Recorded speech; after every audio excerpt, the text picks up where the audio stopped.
Entendes o que estás lendo? O podcast que te leva através das páginas da Bíblia, livro por livro, capítulo por capítulo. Uma exposição bíblica emocionante. Aperte os cintos e embarque comigo nesta viagem.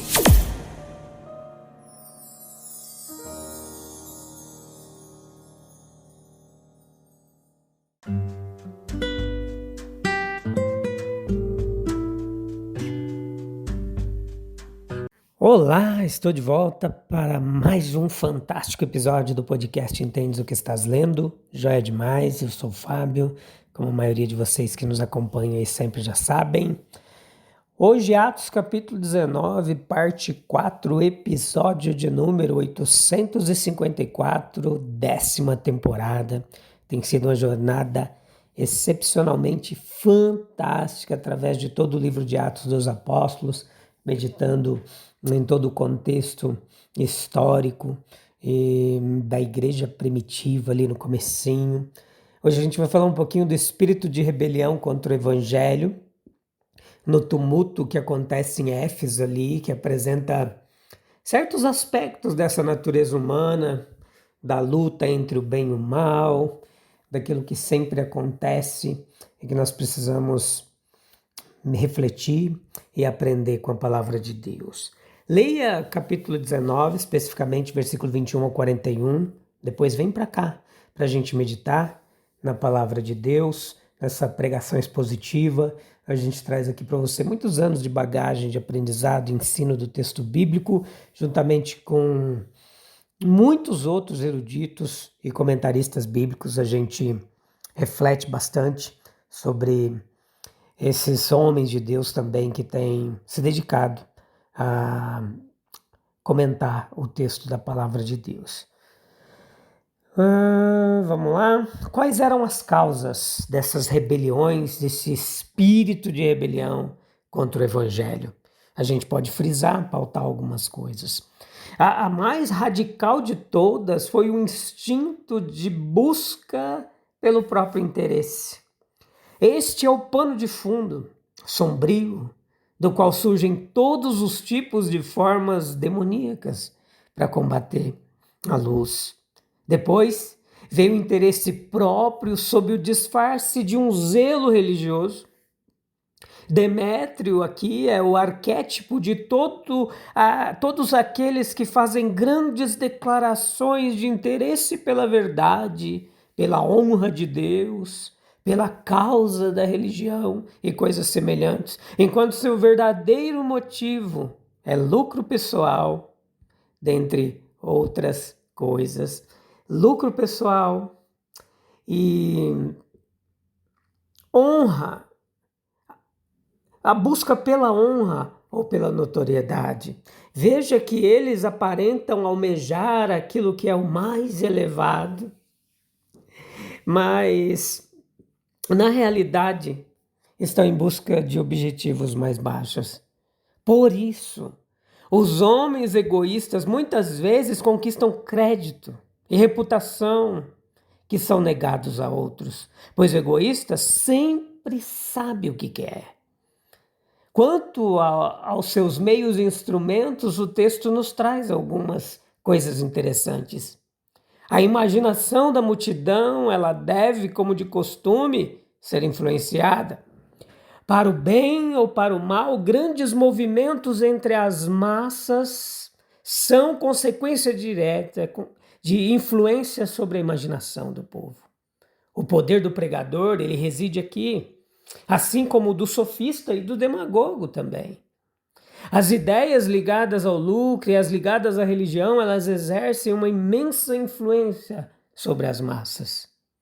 O mesmo ocorre com revoltas por pão, revoltas por terras e outras coisas similares. Veja, todos os instintos de autopreservação do ser humano se levantam contra aqueles que parecem ameaçar os próprios meios de subsistência. As ideias religiosas, nesse contexto, se tornam muito poderosas. Nós podemos apenas vagamente imaginar como o ateniense ele se sentia em relação à sua deusa guardiã, Atena. Ela era a representação de uma poderosa deusa grega da sabedoria, da estratégia militar, da justiça, conhecida principalmente por ser a protetora, a guardiã da cidade de Atenas. Ela é uma figura central na mitologia grega, reverenciada por sua inteligência, racionalidade e habilidades práticas. Ou o Efésio em relação à grande Ártemis. Ártemis, a deusa grega da caça, da vida selvagem, da lua, da castidade, da proteção das mulheres em trabalho de parto. Ela, como irmã gêmea de Apolo, filho de Zeus e Leto, ela era frequentemente representada com um arco, flechas e associada ao cervo, o seu animal sagrado. A cidade grega ela era para cada nativo como uma grande casa ou lar, cujo próprio centro era o altar do Deus, cujos alicerces repousavam na reverência a esse Deus. E aqui então, dois dos instintos mais poderosos da natureza humana eram despertados e armados contra o evangelho. O instinto egoísta e o instinto religioso, supersticioso. Mas nós vemos a vitória da verdade. O reino dos sentidos e da natureza é representado pelos grandes deuses da Grécia. O cristianismo é o reino do espírito. O culto das cidades gregas era o culto à beleza, à arte e à ciência, que eram supremas. Mas o cristianismo, ele elevava um ideal moral a um patamar seguro, supremo. O verdadeiro templo é o espírito do homem. E nenhum templo digno pode ser construído para Deus a menos que o seu espírito purifique o coração e a sua força seja aperfeiçoada na fraqueza. Sem o culto interior do coração do homem, o exterior, seja em edifícios, em rituais, dogmas e celebrações, se torna vão. Somente o reino espiritual permanece. Éfeso e seu templo eles estão em ruínas há muito tempo. Mas contra a igreja de Cristo, as portas do inferno não prevalecerão. Existe uma segurança dos fiéis em meio a qualquer tempestade. Eles estão protegidos num lugar seguro até que a hora do perigo passe. Versículos 30 e 31. O auxílio ele surge de lugares inesperados. Versículos 35 e seguintes desse texto. O auxílio ele surge. As tempestades das paixões humanas cheias de ira são subjugadas. Versículo 40. E a igreja é guiada em segurança através da tempestade. O caráter ele é revelado em cenas conturbadas.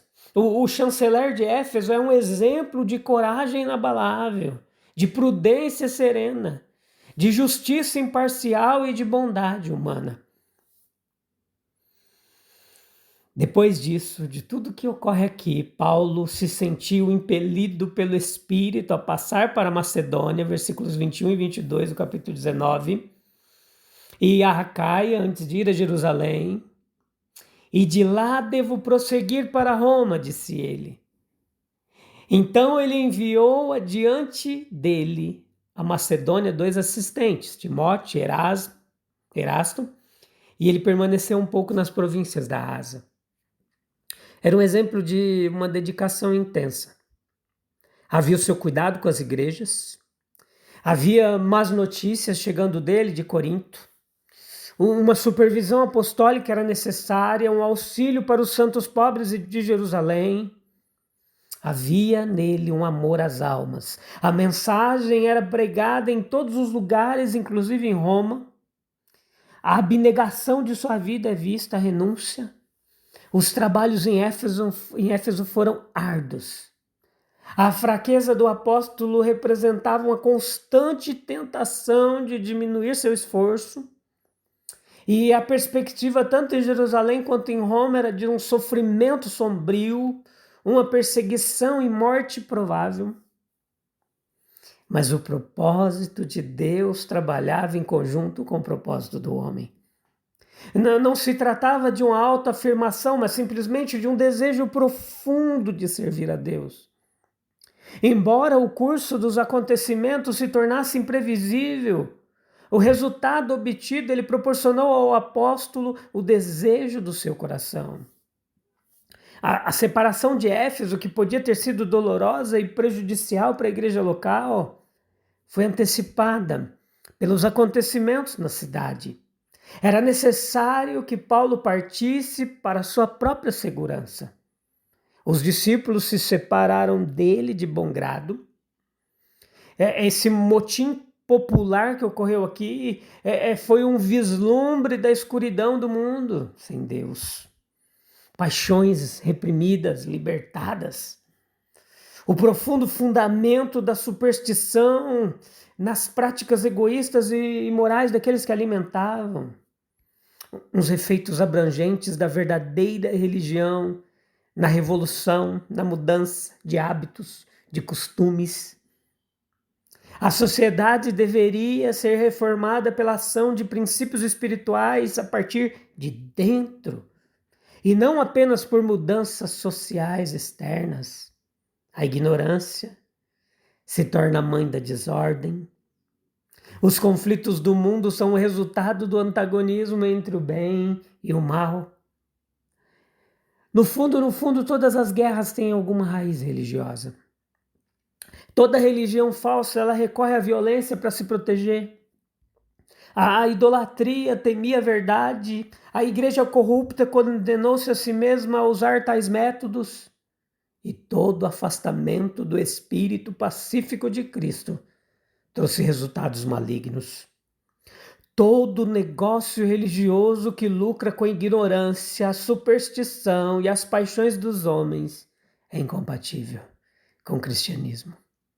O comércio imoral pelo qual os homens satisfazem sua ganância por riqueza precisa sempre ser denunciado com uma veemência suficiente.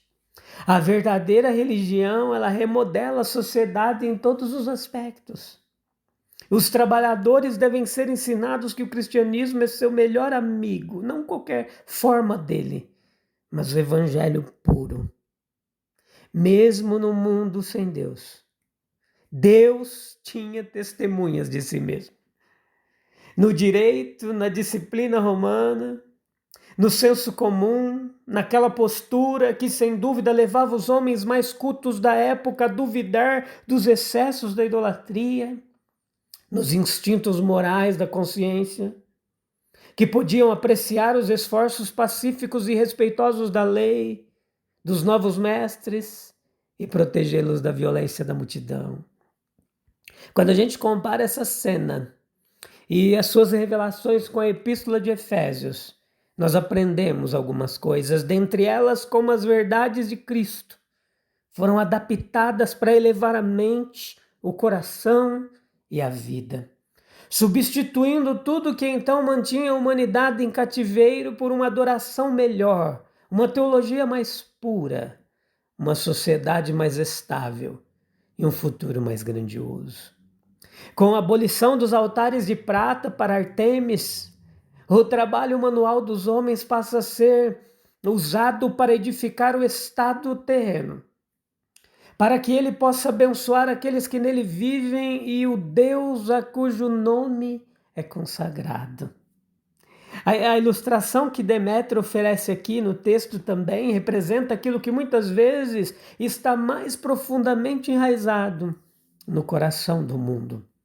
O amor ao ganho financeiro, a fé no ganho financeiro, a ilusão de que o ganho financeiro é a única coisa necessária e a única coisa pela qual os homens podem viver. Uma oposição mais intensa ao cristianismo surge, onde o interesse próprio é afetado. Os homens podem sentir mais profundamente quando suas emoções são tocadas, mas demonstram seus sentimentos de forma mais imediata e ativa quando seus interesses próprios são afetados. Com base nesse interesse próprio, é fácil fazer com que grupos de homens resistam a uma verdade ou a uma reforma. O cristianismo, ele afeta os interesses puramente mundanos dos homens atualmente. Muitos vão travar uma grande luta consigo mesmos antes de permitirem que sua fé domine sua vida, seus pensamentos, seus comportamentos. Existem muitos exemplos modernos de como os homens, cujos interesses próprios são afetados, se unem para resistir a um reavivamento e à reforma. De muitas formas, o princípio estabelecido por nosso Senhor encontra sempre novas ilustrações. Não podeis servir a Deus e a Mamon.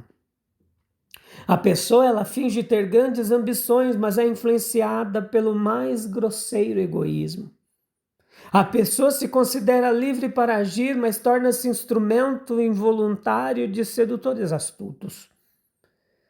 A pessoa se considera iluminada e comete os atos de insensatez mais irracionais. Alguém se orgulha de lutar pelo que é certo e perpetra os atos de violência mais injustos.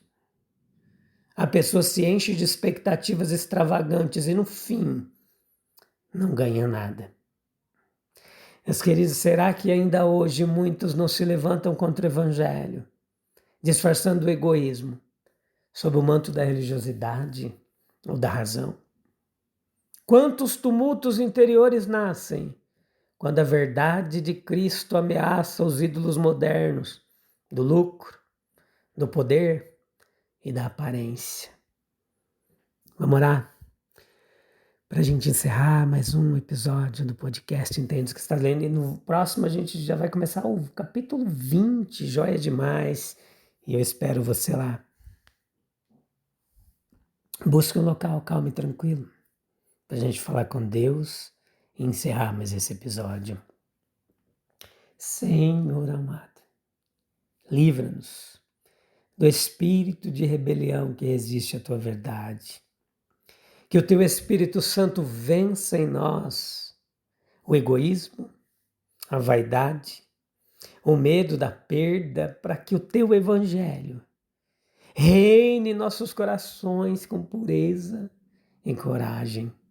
Dá-nos discernimento para reconhecer as falsas motivações e sabedoria, para permanecer firmes, mesmo quando o mundo se agita contra a tua palavra.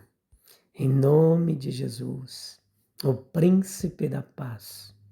Amém, amém e amém. Joia demais, a gente volta no próximo episódio para continuar meditando na palavra de Deus. Um abraço, Deus continue te abençoando, até lá, tchau, tchau.